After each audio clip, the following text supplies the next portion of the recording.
Hey guys, welcome back to the channel. আজ যারা যারা নতুন আছো তারা চ্যানেলটিকে সাবস্ক্রাইব করে নিও আর পাশে রাখা যে বেল বাটনটা আছে সেটা কিন্তু প্রেস করতে একদম ভুলো না।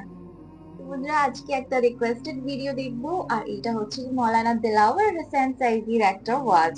তো বন্ধুরা মৌলানা সাহেবের ওয়াজের রিকোয়েস্ট আমার অনেক আসে বাট আমি দিতে পারি না, কারণ আমার মনে আছে আমি একটা ওয়াজ দিয়েছিলাম আধ ঘন্টার মতন, তো সেইটা ব্লকড হয়ে যায়। তো জেনারেলি আমি ট্রাই করি যেগুলোতে কপিরাইট ইস্যু না থাকে সেগুলো দেওয়ার, আর তার সাথে সাথে যেটার মধ্যে শেখার অনেক কিছু থাকে।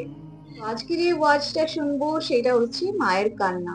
তো চলো আর কথা না বাড়িয়ে ডাইরেক্ট ভিডিওতে যাই, তারপর নয় তোমাদের সাথে কথা হবে। তো ভিডিওটা শুরু করি, চলো শুরু করা যাক। প্রত্যেক নামাজের পরে মা বাবার জন্য দোয়া করবেন, বেঁচে থাকুক আর মরে যাক, দোয়া করবেনই, মনে থাকবে। রব্বির হামহুমা কামা রব্বায়ানি সগীরা। আবার পড়েন রব্বির হামহুমা কামা রব্বায়ানি সগীরা। আল্লাহ পাক মায়ের মর্যাদা এত বাড়াইছেন, সাহাবী প্রশ্ন করেছে ইয়া রাসূলুল্লাহ খেদমত করব কার? হুজুর বলেন তোমার মায়ের, তারপরে কার? তোমার মায়ের, তারপরে কার? তোমার মায়ের, তারপরে কার? তোমার পিতার। বাপের চাইতে মায়ের মর্যাদা আল্লাহ 3 গুণ বাড়াইয়া দিলেন, 3 গুণ বৃদ্ধি করে দিলেন। হাদিস শরীফে এসেছে হযরত আবী হুরায়রা রাদিয়াল্লাহু তাআলা আনহু রাসূলের কাছে এসে রাতের বেলায় কাঁদতেছিলেন। হুজুর প্রশ্ন করলেন আবু হুরায়রা কাঁদো কেন? হযরত আবু হুরায়রা বলছেন হুজুর মা আমাকে মেরেছে। তিনি প্রশ্ন করলেন আচ্ছা মা তোমারে মারলো কেন? তুমি কি কোনো বেয়াদবি করছো? তিনি বললেন না, তবে মারলো কেন? হযরত আবু হুরায়রা বলেন ইয়া রাসূলুল্লাহ আপনার খেদমত থেকে বাড়ি ফিরতে আমার দেরি হয়ে গিয়েছিল। গভীর রাত্রে যখন বাড়ি গেছি মা আমাকে প্রশ্ন করলেন বাবা দেরি হলো কেন, কোথায় ছিলি? তাম পৃথিবীর মানুষ যেই কদম মোবারক চুমু দিতে পারলে ধন্য হয়ে যায়, সেই আখিরি জামানার পয়গম্বর নবী মুহাম্মদ রাসূলুল্লাহ সাল্লাল্লাহু আলাইহি সাল্লামের দরবার থেকে আসতে আমার দেরি হয়ে গেছে। ইয়া রাসূলুল্লাহ আমার মা আপনার নাম শুনে তার গা জ্বলে উঠল, তিনি কাফের মুশরিকা। আপনার নাম শুনে অগ্নি শর্মা হয়ে আমাকে ধরে পিটানো আরম্ভ করলেন আর বললেন আবু হুরায়রা হয় মুহাম্মদ সাল্লাল্লাহু আলাইহি সাল্লামের বাড়ি ছাড়বি নইলে আমার বাড়ি ছাড়বি, কি করবি বল? মার খেতে খেতে আমি বললাম মা তোমার গায়ে যত শক্তি আছে আমারে মারো, তোমার বাড়ি শুদ্ধ তাম দুনিয়াটা ছেড়ে দিতে পারি, মুহাম্মদ রাসূলুল্লাহর কদম মোবারক ছেড়ে দিতে পারি না। হুজুর আমার মা গলা ধাক্কা মেরে আমাকে বের করে দিয়েছেন। হুজুর বলছেন আবু হুরায়রা মা তোমাকে মেরেছে আর আমার কাছে নালিশ করছো, আমি তোমার মায়ের কোনো বিচার করতে পারবো না।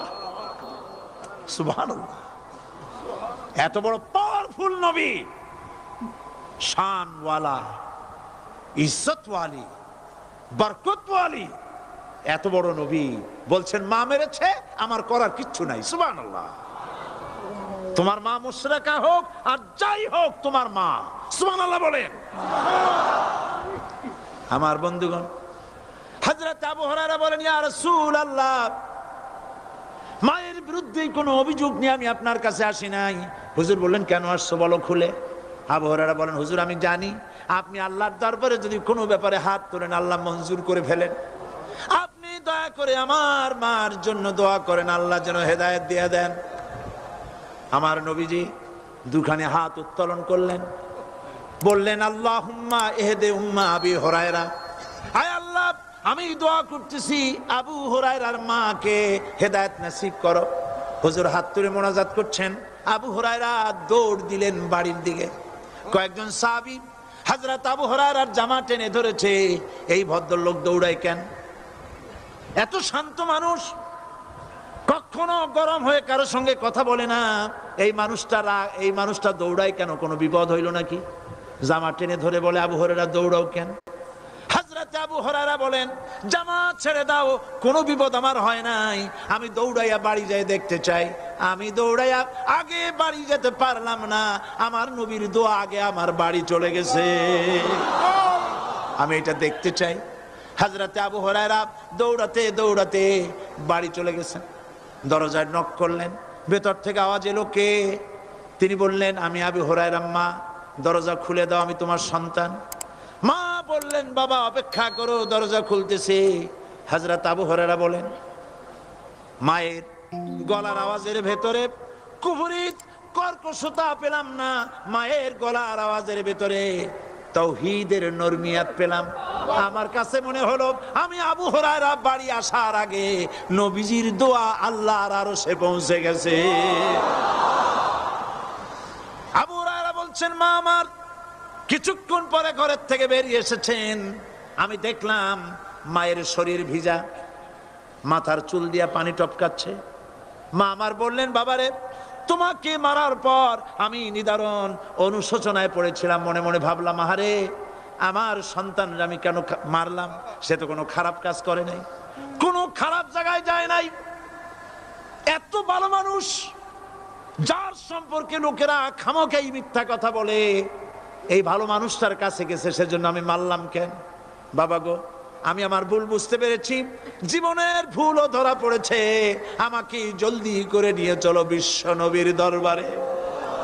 হযরতে আবু হুরায়রার মা রাসূলুল্লাহর খেদমতে এসে ঘোষণা করলেন, আশহাদু আল্লা ইলাহা ইল্লাল্লাহু ওয়াহদাহু লা শারীকা লাহু ওয়া আশহাদু আন্না মুহাম্মাদান আবদুহু ওয়া রাসূলুহু।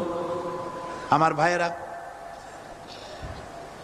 আল্লাহ রাব্বুল আলামিন মানুষ সৃষ্টি করে পৃথিবীতে পাঠায় দিলেন, খাবারের ইন্তজাম করলেন, এগুলি সব আল্লাহর পরিচয়। আল্লাহরে চেনার জন্য বড় বড় কিতাব ঘাটা লাগে না, কিসমতে যদি থাকে দুই একটা দৃষ্টান্ত যথেষ্ট হয়ে যায়। সুবহানাল্লাহ, সুবহানাল্লাহ, দুই একটা দৃষ্টান্ত যথেষ্ট। আল্লাহ পাক সমস্ত সৃষ্টি জগৎকে তৈরি করলেন, সৃষ্টি করলেন, আর তাদের খাদ্যের ব্যবস্থা করলেন। কে করেছেন খাদ্যের ব্যবস্থা? খাদ্য দেন আল্লাহ। কিন্তু অহংকারী যারা, তারা বলে দেশের বাম্পার ফলনের জন্য সমস্ত কৃতিত্ব সরকারের। বলেন আস্তাগফিরুল্লাহ, বলেন নাউজুবিল্লাহ। এদের একজন বলছিল, 3 বছর কিছু দিবার পারুম না, লোকেরা কয় আমরা না খাইয়া থাকুম, আল্লাহ কয় আমিও দেহুম, কদ্দুর পারো না খাইয়া থাকতে।